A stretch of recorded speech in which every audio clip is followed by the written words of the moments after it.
Jerry Seinfeld, the Saatchi brothers, Claudia Roden, Bernard-Henri Lévy, Enrico Macias, Noah Yuval Harari. You might have heard of at least one of these people. They are all individuals who have made their name in various fields: television, advertising, philosophy, cookery, entertainment, science. What do they all have in common? They are, or descend from, Jewish refugees from Arab or Muslim lands. Yet when the world speaks of Middle Eastern refugees, it means Palestinian Arab refugees. The truth is, there were more displaced Jews from Arab countries since 1948 than Palestinians from Israel. 856,000 as against 711,000 according to UN figures. Some people call the Jewish exodus the greatest story never told. That's why I decided to write a book about them. Uprooted: How 3,000 years of Jewish civilization in the Arab world vanished overnight. Morocco, Tunisia, Libya, Egypt, Syria, Iraq, Yemen, Lebanon, Iran.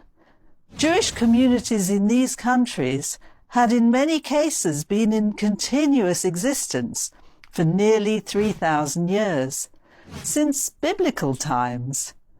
They predated Islam by 1,000 years or more. My own parents fled Iraq in 1950 to come to the UK, leaving all their property behind. I still had relatives in Iraq in the late 1960s. They were hostages to the regime, trapped in Iraq while Jews were being executed as spies. My aunt and cousins risked imprisonment when they were smuggled out of the country disguised as Arabs. After the 7th century Arab conquest, Jews, together with other indigenous peoples, found themselves subject to currents of Arabization and Islamization sweeping the region. Like Christians, Jews became dhimmis. This status gave non-Muslims few rights. They were allowed to practice their religion as long as they forfeited their right to self-defense on payment of a tax. In spite of their inferior status, the occasional pogrom and forced conversion, Jews made great contributions to their societies. They comprised up to a third of the residents of Baghdad. They were poets, thinkers, actors, translators, traders, musicians. The 20th century saw the rise of Nazi-inspired nationalism and Islamism. The Arab world imported European ideas of Jewish conspiracy and control. The Palestinian MUFTI of Jerusalem, Haj Amin al-Husseini, who collaborated with the Nazis, was a particularly malign influence. He planned to kill the Jews wherever he found them, not just in Palestine, but across the Arab world.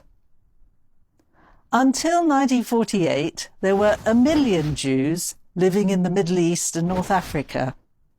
Then came a period of persecution and catastrophic decline. Today, there are barely 4,000 Jews left in the Arab world. In Iraq, there were 150,000 Jews. Today, there are 5. In Algeria, there were 130,000 Jews. Today, there are none. In Egypt, there were 80,000 Jews. Today, there are 13 or fewer. In Libya, there were 38,000 Jews. Today, there are none.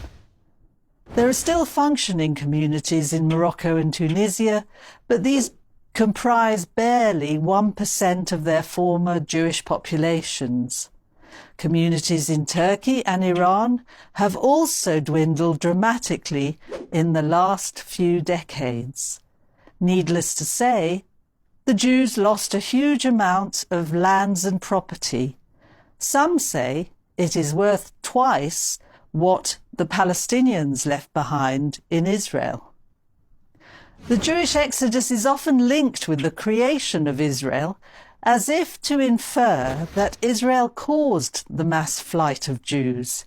In fact, Israel saved vast numbers of Jews from persecution and death. It organized mass airlifts and rescue operations. Yes, these Jews did suffer repercussions from the Arab-Israeli conflict, but I would argue that minorities with no Israel of their own, Copts, Berbers, Kurds, Assyrians, Yazidis, have also suffered from the Arab world's inability to tolerate difference. No Jew still calls himself a refugee. They all built new lives in Israel and the West. Why is the issue still relevant, you might ask? One, because the story of Jews forced out of Arab countries has been ignored, neglected, and falsified. Two, because justice delayed is justice denied. Three, because the rich heritage and contribution of the ancient Jewish communities must be honoured. Four, because Arab League states need to own up to their responsibilities for victimising their non-combatant Jewish citizens. Five, because greater exposure of the cause of Jews from Arab countries can help bring about reconciliation and peace. Half the Jews of Israel descend from refugees driven from Arab and Muslim lands. Whether you are Ashkenazi or Sephardi, whoever you are, Jew or non-Jew, you can help raise awareness of the Jewish refugee issue. My organisation, Harif, will help you. Show a film at your school, university, community centre or synagogue. Write to your MP. Write to your representative. Complain to the press and media if you hear a report on Palestinian refugees that does not also mention Jewish refugees. The story of the Jews from Arab and Muslim countries is part of the history of the Jewish people. It must not be erased. I'm Lyn Julius, author of Uprooted, How 3,000 Years of Jewish Civilization in the Arab World Vanished Overnight, and you're watching JTV. To stay up to date with JTV content, click subscribe here if you're on YouTube and hit the alarm bell. And if you're on Facebook, hit the like button, and under following, click See First. If you enjoy watching JTV content and want to help us continue to grow, please consider making a donation to us by clicking here.